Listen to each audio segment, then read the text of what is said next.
हमारे खुदावंद यीशु की अंजील मुक़द्दस मत्ती के मुताबिक उसका 18वां बाब पहली 5 और 10वीं आयत। उसी घड़ी शागिर्दों ने यीशु के पास आकर कहा कि आसमान की बादशाही में सबसे बड़ा कौन है? और यीशु ने एक बच्चा पास बुलाकर उनके बीच में खड़ा किया और कहा, मैं तुमसे सच कहता हूँ, अगर तुम ना फिरो और छोटे बच्चों की मानद बनो तो आसमान की बादशाही में हरगिज़ दाखिल ना होंगे।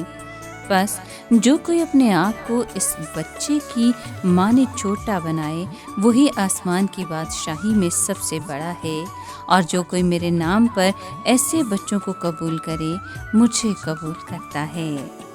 खबरदार, इन छोटों में से किसी को नाचीज़ ना जानो, क्योंकि मैं तुमसे कहता हूँ कि आसमान पर उनके फरिश्ते मेरे बाप का जो आसमान पर है मुँह हमेशा देखते हैं। पाकलाम के पढ़े और सुने जाने पर खुदावन की बरकत हो, खुदा का शुक्र हो। अजीज दोस्तों, मसीही अकीदे के मुताबिक हम में से हर एक का एक निगहबान फरिश्ता होता है जो हमारे पैदा होने से लेकर मौत के लम्हे तक हमारे साथ रहता है। दानियल नबी ने एक रोया में लातादाद फरिश्तों को देखा। उसने इन फरिश्तों के बारे में लिखा कि हजारों हजार खुदा की खिदमत में हाजिर थे और लाखों लाख उसके हुजूर खड़े थे। इस आयत से जाहिर होता है कि खुदा ने फरिश्तों को इसलिए खल्क किया ताकि वो उसकी खिदमत में हाजिर रहें। खुदा अपने फरिश्तों को इंसान की मदद के लिए भी इस्तेमाल करता है। ये फरिश्ते हमें सहारा देते हैं और हमारी हिफाजत करते हैं, जिन्हें हम निगहबान फरिश्ते कहते हैं। खुदा का कलाम हमें बताता है कि जब एक गुनहगार तौबा कर लेता है तो फरिश्तों को खुशी होती है। फरिश्ते उन लोगों की भलाई चाहते हैं जो खुदा की खिदमत करते हैं। खुदा इन फरिश्तों के जरिए अपने लोगों को सहारा देता है और उनकी हिफाजत भी करता है।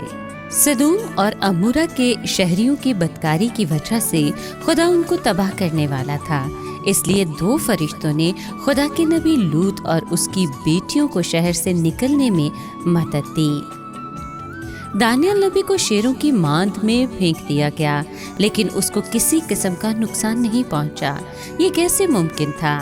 दानियल नबी बताता है कि मेरे खुदा ने अपने फरिश्ते को भेजा और शेरों के मुंह बंद कर दिए। जब यीशु जमीन पर बादशाही की मुनादी करने लगा तो फरिश्तों ने उसकी मदद की। यीशु की मौत के कुछ घंटे पहले आसमान से एक फरिश्ते ने उसे तक़वियत दी। अपनी जिंदगी के सबसे मुश्किल वक्त में यीशु को इस फरिश्ते से बहुत हौसला मिला होगा। एक फरिश्ते ने पतरस रसूल को कैद खाने से भी छुड़ाया था। अब सवाल ये पैदा होता है कि क्या आज भी फरिश्ते हमारी हिफाजत करते हैं? अगर हम खुदा के कलाम के मुताबिक उसकी इबादत करते हैं तो फरिश्ते हमारी हिफाजत ज़रूर करेंगे। खुदा का कलाम हमें यकीन दिलाता है। खुदा से डरने वालों की चारों तरफ उसका फरिश्ता क़यामज़न होता है और उनको बचाता है। हमारा फरिश्ता जन्नत के रास्ते पर हमारी रहनुमाई करता है। हमारा फरिश्ता हमें नेकी की राह पर चलने का पाबंद नहीं कर सकता। वो हमारे लिए फैसला नहीं कर सकता, हम पर इंतखाब मुसल्लत नहीं कर सकता। हम आज़ाद हैं और रहेंगे, लेकिन इसका किरदार नहायत अहम है।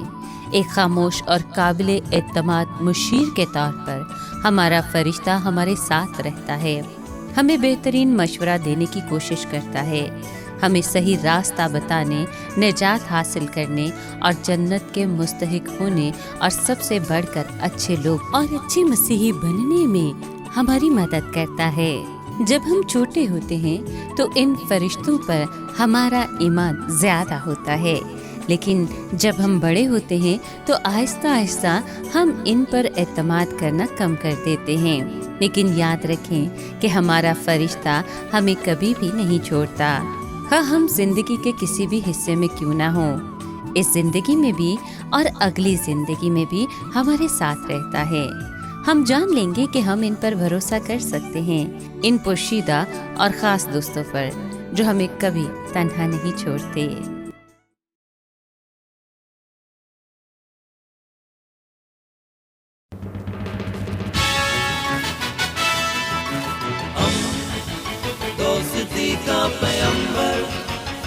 Radio Veritas, Asia.